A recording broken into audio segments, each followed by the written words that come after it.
meus amigos e minhas amigas do nosso canal Escola Teológica Católica. Vamos gravar o nosso vídeo de hoje, mas primeiro vamos rezar, nos encomendar a Deus, ao Divino Espírito Santo, para que possamos fazer um vídeo que seja para a edificação da Igreja, a salvação das almas e a glória de Deus. Em nome do Pai, do Filho e do Espírito Santo. Amém. Vinde, Espírito Santo, enchei os corações dos vossos fiéis, acendei neles o fogo do vosso amor. Enviai, Senhor, o teu Santo Espírito, e tudo será criado, e renovareis a face da terra. Oremos. Ó Deus, que instruíste os corações dos vossos fiéis, com a luz do Espírito Santo, fazei que apreciemos retamente todas as coisas, segundo o mesmo Espírito, e gozemos sempre da sua consolação. Por Cristo Senhor nosso. Amém. Que Nossa Senhora, Mãe da Igreja e nossa Mãe, interceda por nós. Ave Maria, cheia de graça, o Senhor é convosco. Bendita sois vós entre as mulheres, e bendito é o fruto do vosso ventre, Jesus. Santa Maria, Mãe de Deus, rogai por nós, pecadores, agora e na hora de nossa morte. Amém. Glória ao Pai, ao Filho e ao Espírito Santo, como era no princípio, agora e sempre. Amém. Nossa Senhora Aparecida, rogai por nós. Santo anjo do Senhor, meu zeloso e guardador, se a ti me confiou a piedade divina, sempre me rege, me guarde, me governe e me ilumine. Amém. Em nome do Pai, do Filho e do Espírito Santo. Amém. Espero que todos estejam bem, na paz de nosso Senhor Jesus Cristo. Vamos gravar o nosso vídeo de hoje, mas antes eu peço a vocês que continuem se inscrevendo no nosso canal, compartilhe os nossos vídeos, mande para outras pessoas, peça para outras pessoas se inscreverem para nos ajudar, para que o nosso canal possa crescer e alcançar o maior número possível de pessoas, ok? Então, gente, estamos estudando o Catecismo da Igreja, que é a nossa fé. Tudo aquilo que nós acreditamos está aqui no Catecismo. Estamos estudando agora os sacramentos, tá? Já tivemos aí várias aulas sobre a Eucaristia. Hoje nós vamos continuar, ainda tem mais, né? A Eucaristia é um sacramento tão importante para a Igreja que nós estamos gastando aí várias aulas sobre ela, não é? De tão importante que ela é para a Igreja. Então, se você quiser me acompanhar aí no Catecismo, é a página 386. Nós paramos no parágrafo 1394. Hoje nós vamos estudar o 1395. 1395, tá? Então nós vamos continuar aí, né, aprendendo, né, o significado, né, da Eucaristia, né, para a Igreja. Nada se compara, gente, à Eucaristia. Nada, nada, nada. É o mais importante para nós, não é? A Igreja vive da Eucaristia, não é? Então, o Catecismo vai colocar aí para nós mais alguns pontos, né? Como que a Igreja enxerga esse sacramento importantíssimo, onde o próprio Jesus se faz presente no pão e no vinho consagrado, ok? Então vamos ver aí, a gente vai comentando. O 1395 diz assim: pela mesma caridade, ou seja, pelo amor, não é? Que acende em nós, a Eucaristia nos preserva dos pecados mortais futuros. Olha aí, tá vendo? Olha que coisa importante. Então, a Eucaristia nos dá força para a gente não pecar, não é? Então, cada vez que a gente comunga, a gente vai tendo mais forças para vencer os pecados. E ela diz aqui bem claro, os pecados mortais são aqueles pecados que nos afastam de Deus, né? Todo pecado, gente, é grave, né? Nos afasta de Deus. mas o pecado mortal, ele nos tira da comunhão, inclusive você não pode nem comungar.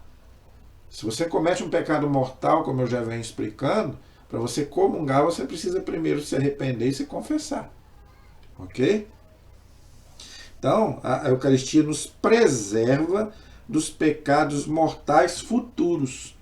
Por isso que a igreja, né, aconselha que a gente comungue, né, o maior número possível de vezes. Não é só no domingo.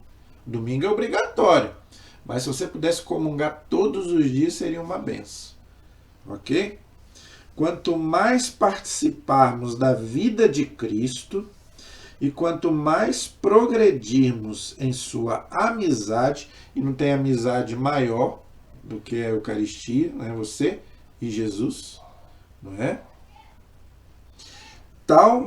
Tanto mais difícil de ele separar-nos pelo pecado mortal. Então o pecado mortal nos separa de Deus.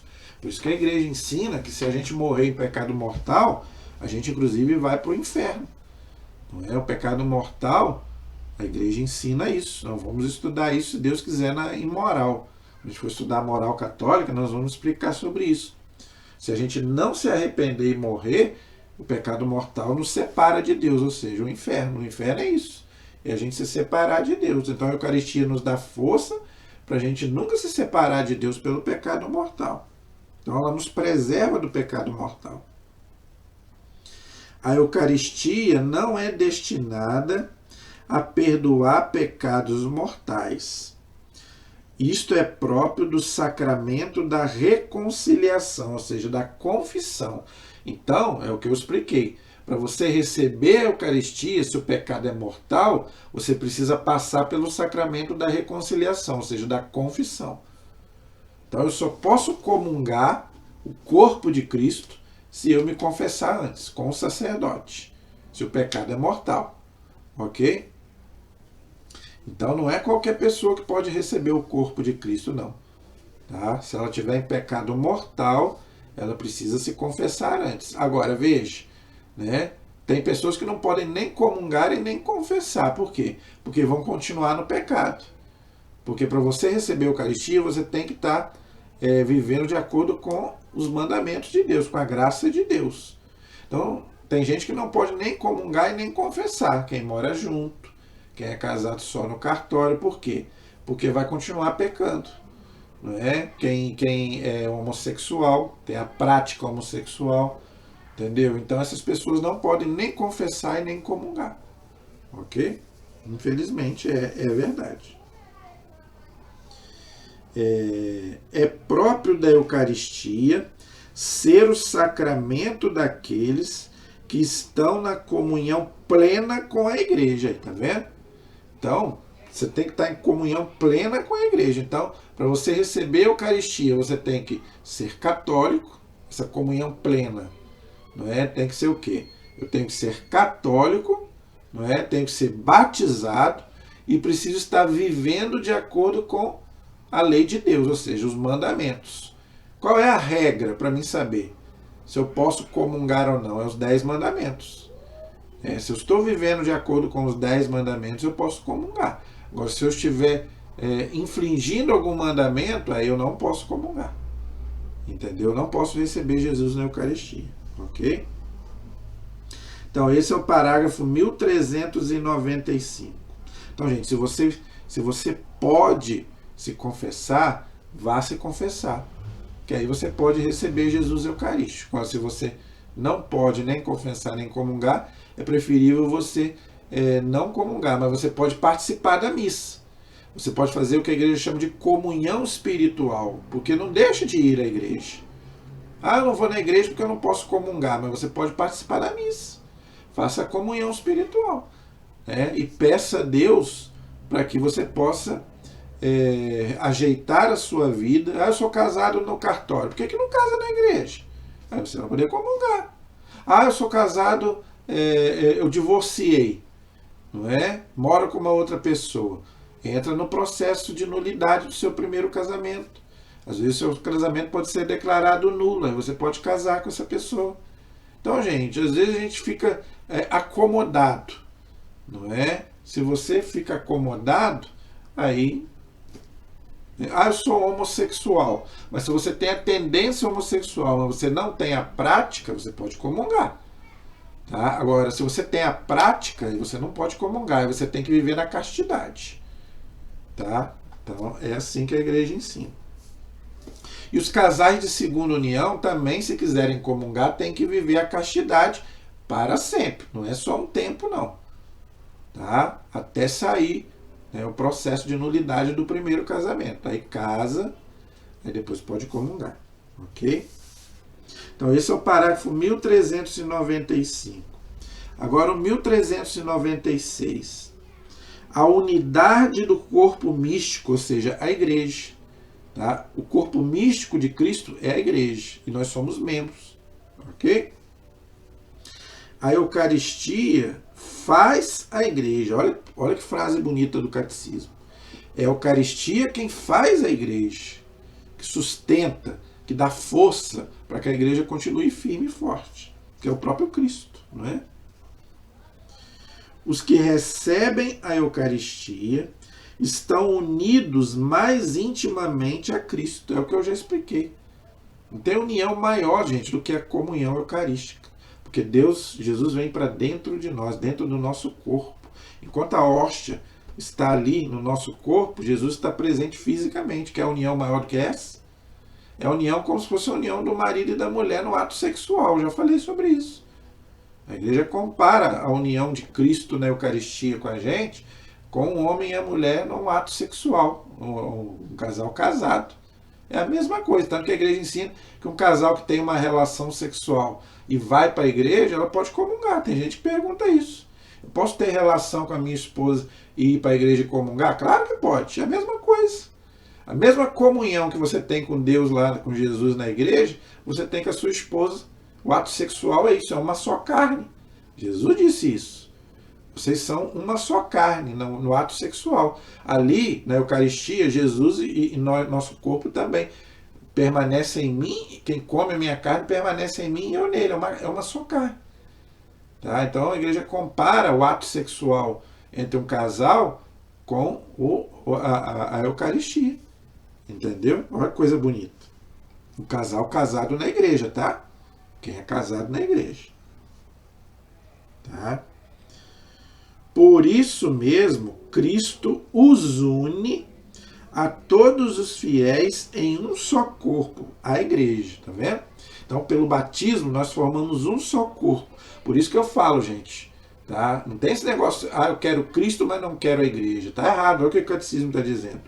Cristo os une a todos os fiéis em um só corpo, a igreja. Somos nós.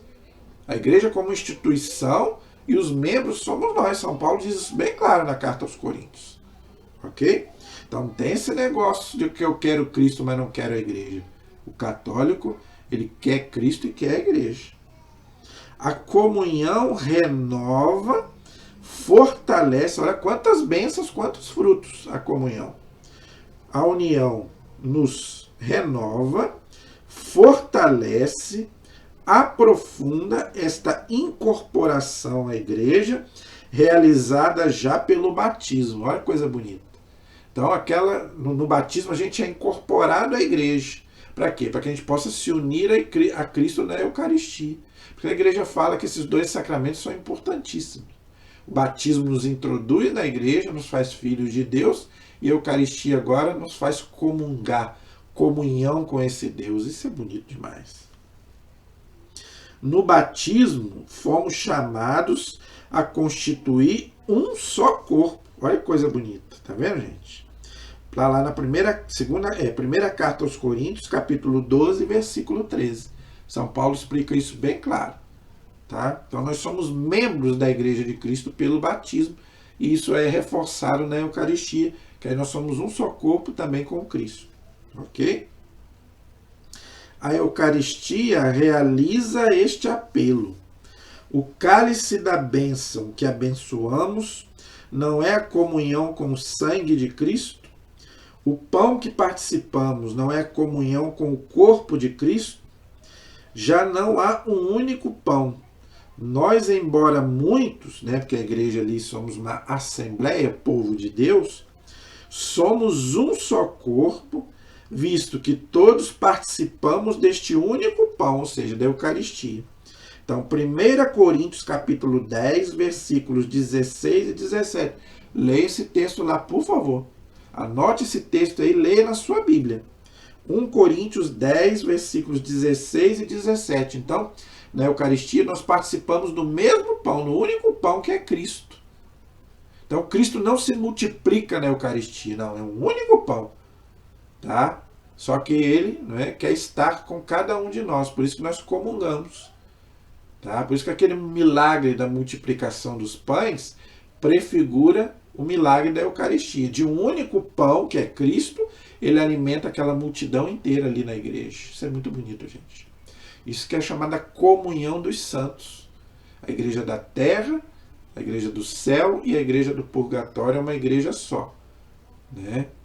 Então, nesse único pão que é Jesus Cristo, a igreja toda está reunida e unida. Não é? Isso é uma maravilha. Esse é o parágrafo. Não, tem mais. Desculpa. Se sois o corpo e os membros de Cristo, tá vendo? Então nós somos os membros de Cristo. Cristo é a cabeça, a igreja é o corpo e nós somos membros deste corpo. É o vosso sacramento que é colocado sobre a mesa do Senhor, ou seja, o altar. Né? Recebeis o vosso sacramento, recebereis amém, ou seja, eu creio, isso é verdade. Então, quando você vai comungar, que o ministro ou o padre te dá, né, a comunhão, você tem que falar amém, ou seja, eu creio, é verdade. Eu creio que eu estou recebendo o próprio Deus, o próprio Jesus. Aquilo que recebeis e subscreveis ao responder, ouvis esta palavra, o corpo de Cristo, e respondeis amém. Então, o ministro e o padre vai colocar e vai te perguntar, o corpo de Cristo. Ele não fala, isso simboliza o Cristo, não. Ele fala, o corpo de Cristo. E você fala amém, com força, eu creio, e você vai lá e comunga. Sede, pois, um membro de Cristo, para que o vosso amém seja verdadeiro. Ou seja, o amém quer dizer o quê? Assim seja, eu creio.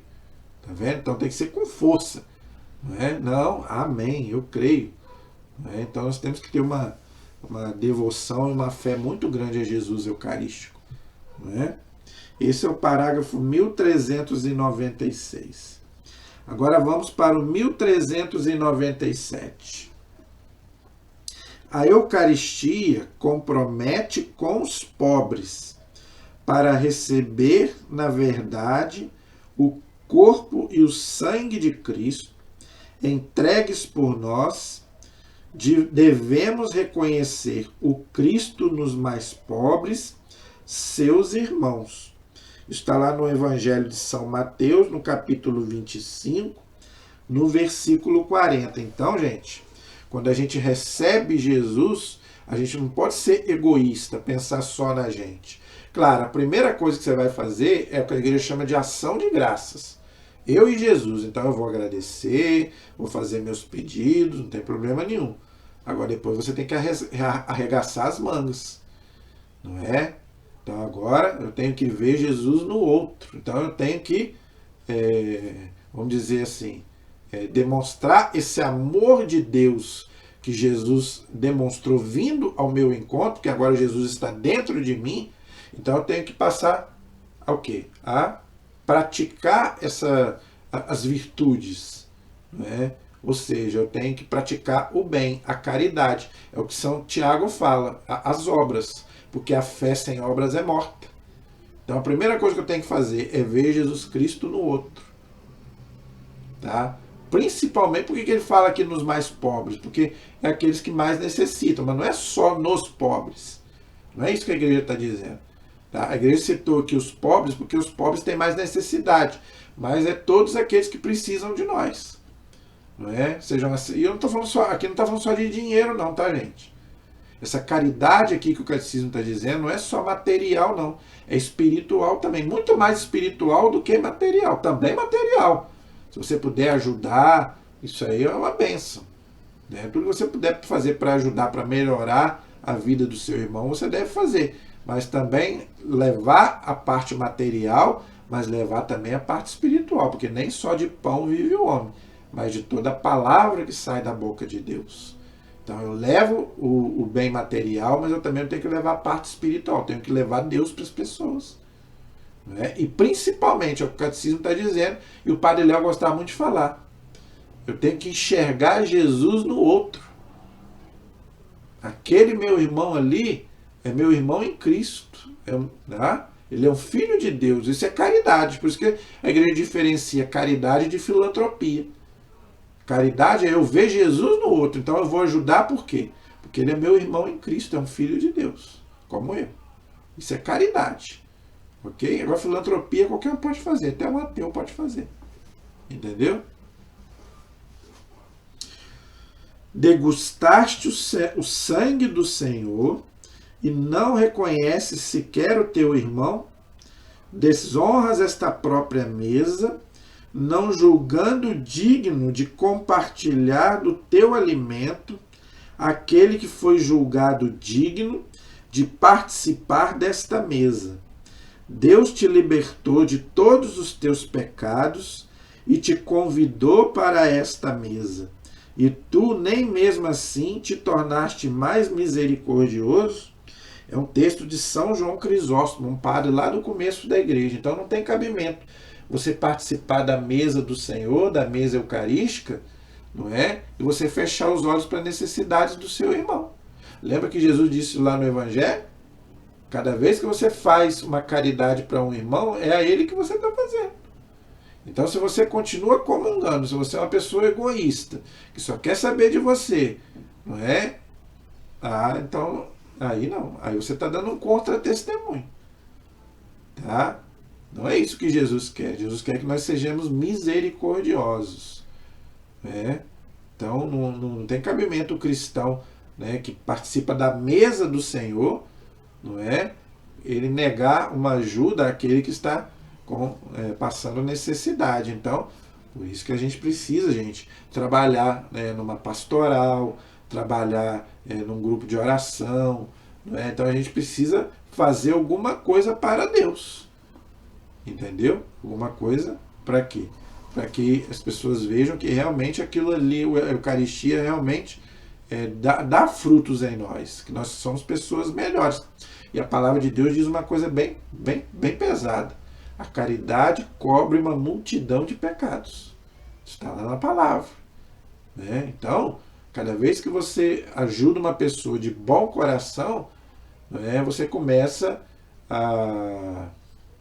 o que a igreja chama de pagar aqui na terra suas penas temporais que você tem que pagar aqui ou no purgatório. Tá? Porque a caridade cobre uma multidão de pecados. Então você pode ser um homem muito pecador, mas quando você deixa de olhar para si, não é, e passa a ajudar o outro, né, Deus leva muito isso em conta. Não é? Então esse é o parágrafo 1397. Agora vamos para o 1398. A Eucaristia e a unidade dos cristãos. Olha que coisa bonita. Então a primeira coisa, gente, que a gente tem que pedir na Eucaristia é a unidade dos cristãos. Porque isso, gente, é a coisa mais triste para o cristianismo, é a chamada divisão. Tá? Isso é o que mais magoa o coração de Jesus. E outra, quem divide é o demônio, não é Deus, não. A palavra diabo significa aquele que divide. Sabia disso? Então a divisão não vem de Deus. Então aqui está bem claro.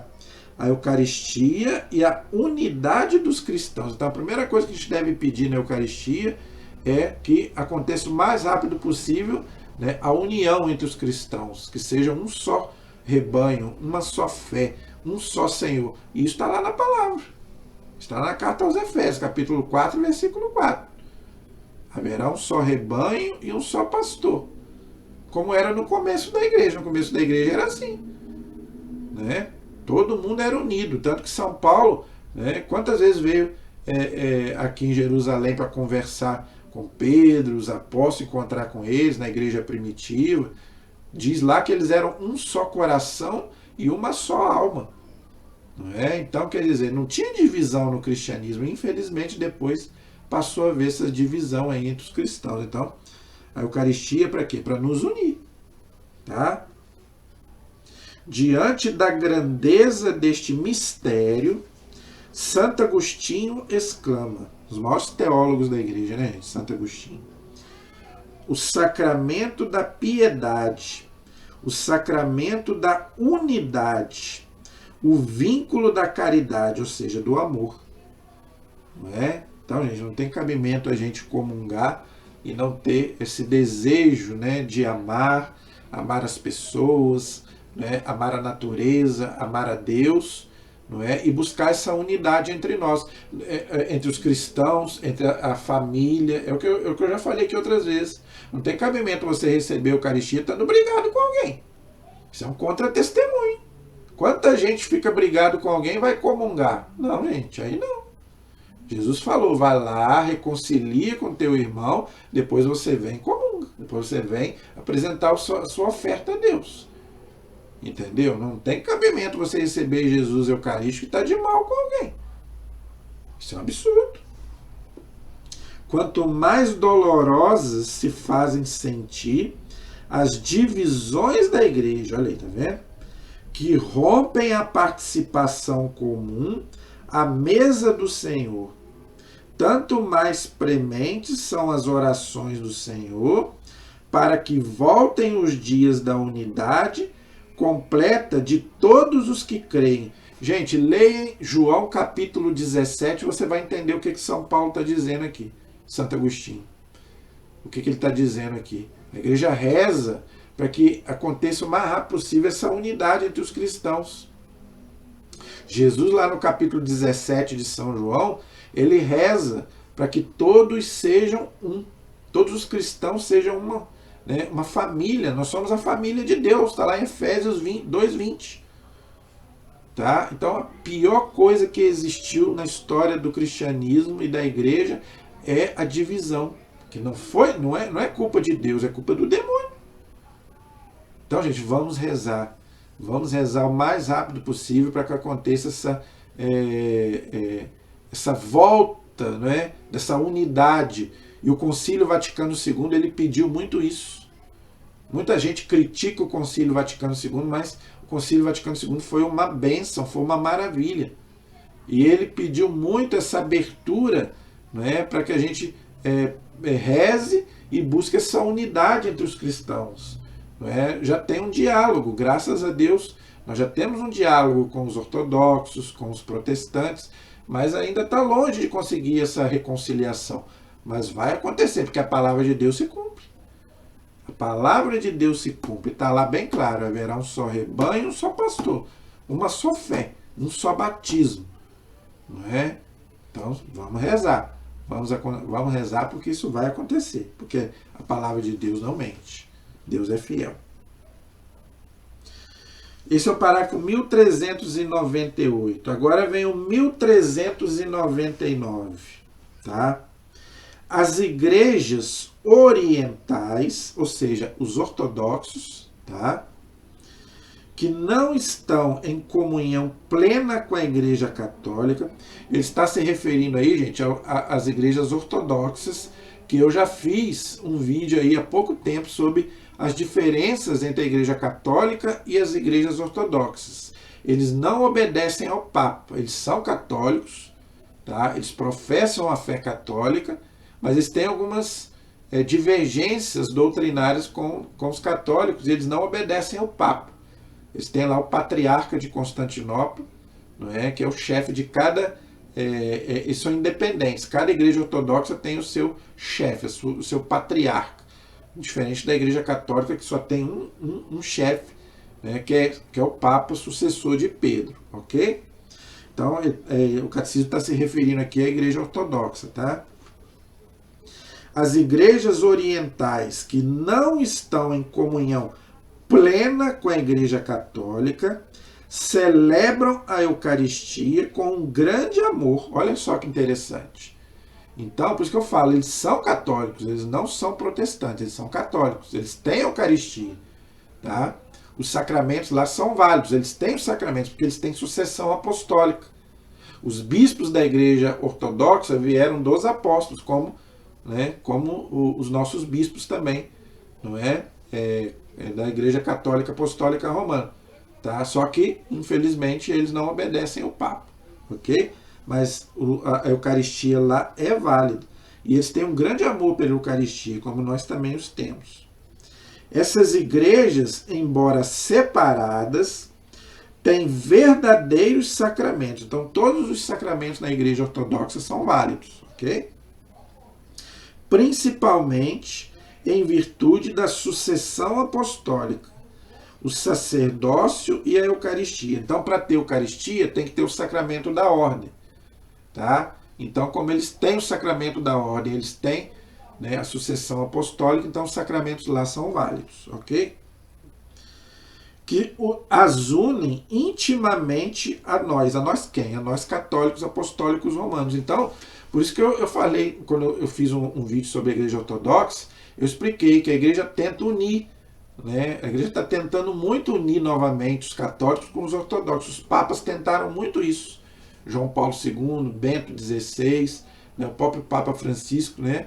Eles desejam muito essa volta da Igreja Ortodoxa para a Igreja Católica. Eu creio que não vai demorar muito isso não.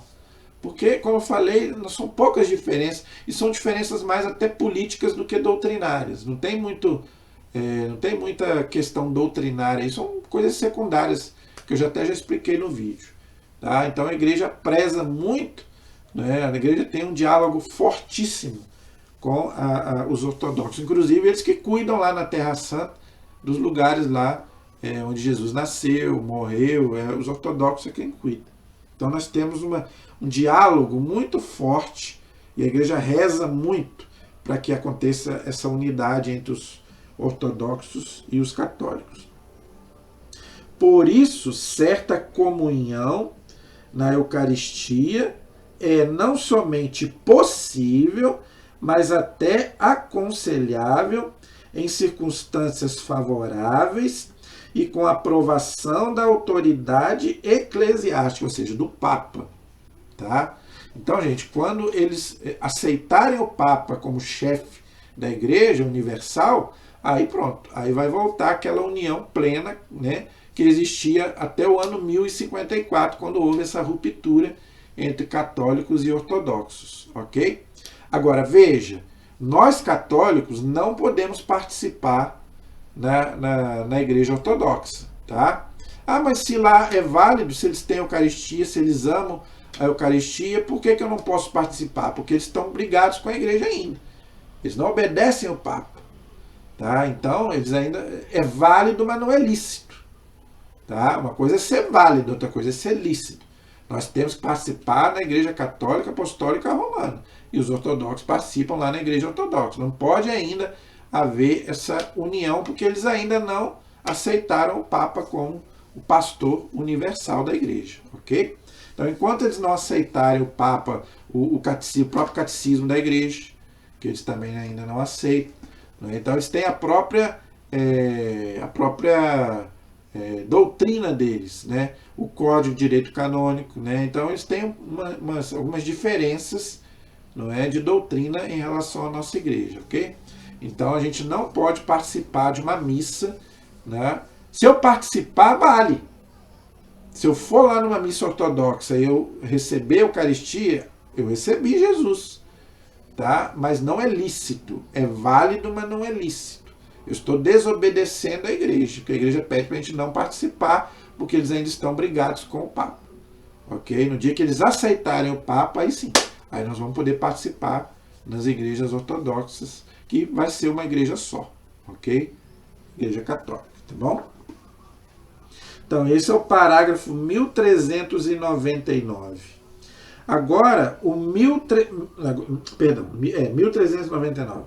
Agora, o 1400. As comunidades eclesiais oriundas da reforma, ou seja, os protestantes, né, aqui está falando do Lutero, tá? Separadas da Igreja Católica, em razão, sobretudo, da ausência do sacramento da ordem, foi o que eu expliquei, tá vendo? Então, nas igrejas protestantes não tem Eucaristia, porque eles não têm o sacramento da ordem. Para ter Eucaristia, precisa ter o sacramento da ordem, ok? Não conservaram a substância própria e integral do mistério eucarístico. Tanto que para eles lá não é nem corpo de Cristo, é um símbolo. Né? Eles consideram só, eles fazem lá só uma representação da última ceia, da Santa Ceia, mas não é Eucaristia, não é o corpo de Cristo. Mas também, né, não teria nem como, porque eles não têm o sacramento, né, da ordem como nós temos, ok?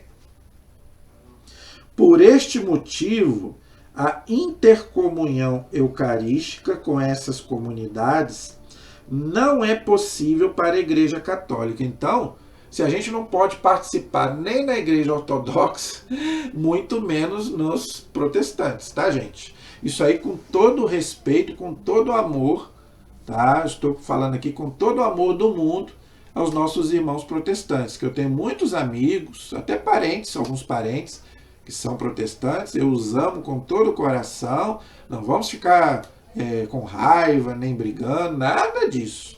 Aqui eu estou falando a doutrina católica para os católicos. Quem é protestante, é feliz na igreja protestante, continue feliz.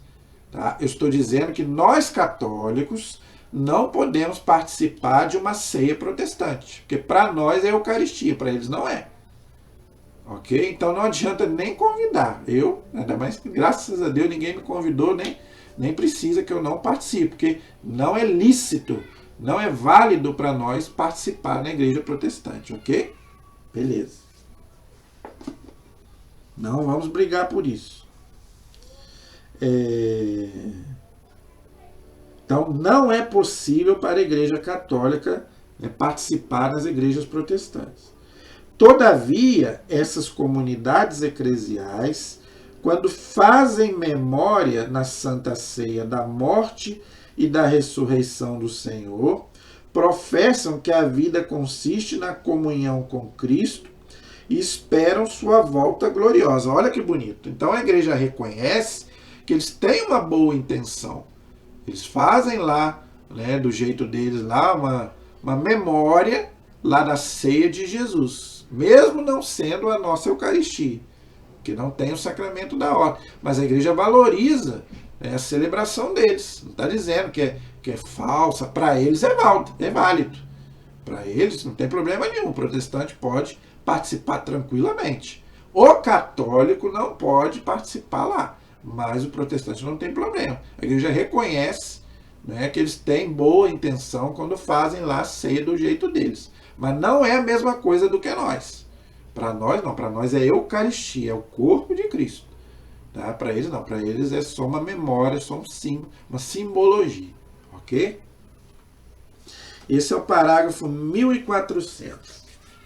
O parágrafo 1401 diz assim: quando